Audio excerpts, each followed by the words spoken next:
Ce château est entouré de toutes sortes de légendes, de rêves. Et ce château représente justement ce côté fantastique, ce côté inhabituel de ce château, parce qu'on voit ici, on voit Dame Blanche, cette Dame Blanche malheureuse, femme, belle femme.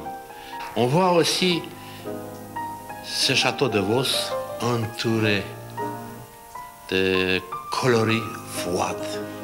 Le château de Vos, ce n'est pas un château froid.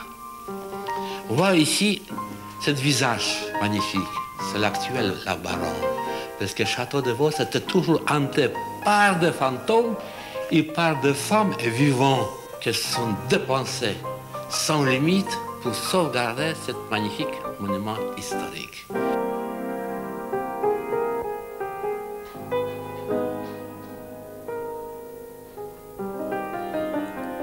Citadelle construite en 808 quand Charlemagne forme le royaume d'Aquitaine, ce n'est qu'en 1080 que les titres latins attestent l'existence du château en possession du chevalier Arnaud de Vos.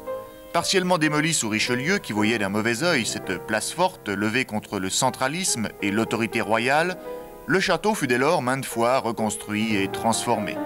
Ces constructions irrégulières lui donnent aujourd'hui un aspect hardi et pittoresque, gigantesque et charmant, hanté par l'histoire et par les fantômes. Cette partie s'appelle Passage des soldats. Les chroniqueurs, l'ancien chroniqueur nous explique que les soldats ici sont passés en courante pendant la nuit, et pendant la journée. Pendant la nuit, ils sont dormis sur des sortes de dortoirs. Ce charpente date du XIIe siècle, et rien n'a changé. Sur ces poutres et poteaux, on pendait les gens pendant la Révolution. Les aristocrates on répondra. C'est ici notamment que Lucie est morte. Elle est morte plutôt dans cette tour. Une partie un peu plus basse, dans cette tour, était murée. Elle a resté ici jusqu'au dernier jour de sa vie, dans cette tour mal coiffée.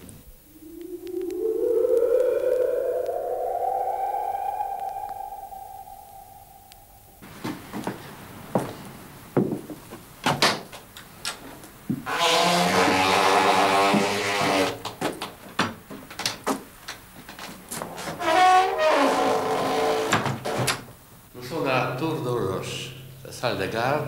La tour date du XIIe siècle, son horloge marche impeccablement, comme vous savez très bien, depuis 1795. Dans cette salle de garde, selon la légende, les fantômes se promènent en toute la liberté. On voit cette fabule-là, c'est-à-dire notre fantôme Lucie, sur le fond du château, on voit l'oiseau de nuit, on voit le fond du château avec escalier. Vous l'avez vu, Lucie? C'est-à-dire, on pense toujours, et quelqu'un qui pense pour ce sujet, il a toujours l'impression qu'il a toujours une relation avec ce sujet.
Bien, Monsieur le Châtelain, vous travaillez beaucoup, vous travaillez souvent dans cette bibliothèque?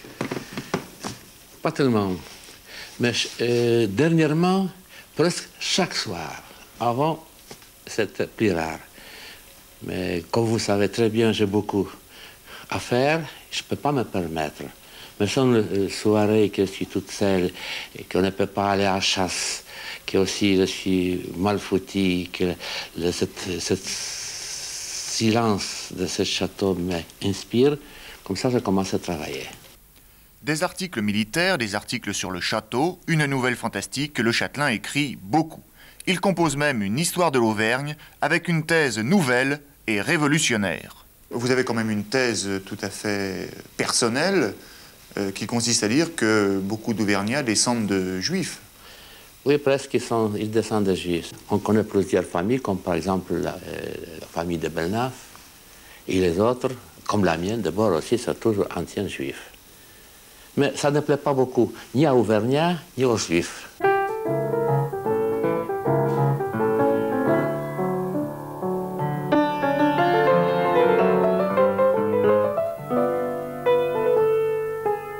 J'ai commencé ma carrière dans l'armée comme dans la cavalerie, mais je trouvais que c'est un peu assez triste. Je cherchais quelque chose de plus valable. Et malgré ça, que j'aime beaucoup les chevaux. D'ailleurs, je m'occupe toujours, je suis maintenant aussi éleveur de chevaux. J'ai rentré à l'école polytechnique et je suis sorti comme ingénieur militaire, mais en vie civile, ça s'appelle ingénieur de ponte chaussée. Fils du baron Bord-Bortner, conseiller à la cour impériale d'Autriche, Ephraim François Tagory de la Tour a bien derrière lui un passé exceptionnel. Il fait ses études à Tel Aviv, Moscou et Varsovie.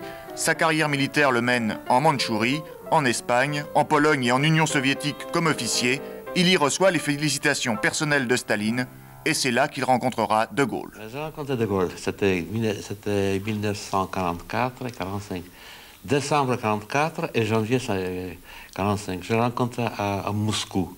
À l'époque, il est venu, il traitait beaucoup d'affaires aussi. Et moi, j'étais aussi, à cette époque, dans l'armée soviétique, j'étais très surpris. Nous avons parlé, je lui ai rendu quelques services. Il m'a écrit une lettre dans laquelle il me dit que la France n'oubliait pas jamais le service que j'ai rendu. Bien sûr, la France a oublié assez vite.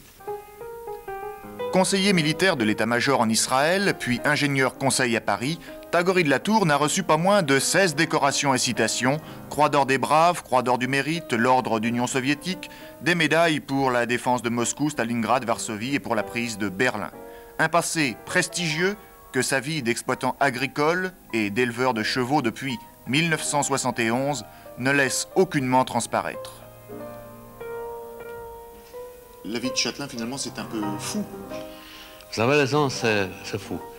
Premièrement, Châtelain est devenu objet rare, nous sommes très rares. Et après, de commencement, tout le monde s'intéresse beaucoup. On vient voir Château, cette magnifique construction. Mais on voit aussi cette vieille homme ou cette vieille dame, toujours solitaire, sans domestique, en difficulté. Bien sûr, ça fait un peu le type marginal. La cuisine est mauvaise, il n'y a pas beaucoup de spécialités. On ne danse pas boogie-boogie. Le châtelain, en principe, c'est un homme seul ou triste. Une dame, c'est encore plus pire, c'est une dame très méfiante. Il fout le camp. Et en vérité, un châtelain reste toujours seul, exposé dans toute la difficulté de sa vie quotidienne, cible de la politique, parce que c'est un féodal, et aussi l'homme perdu, qui attend doucement sa mort.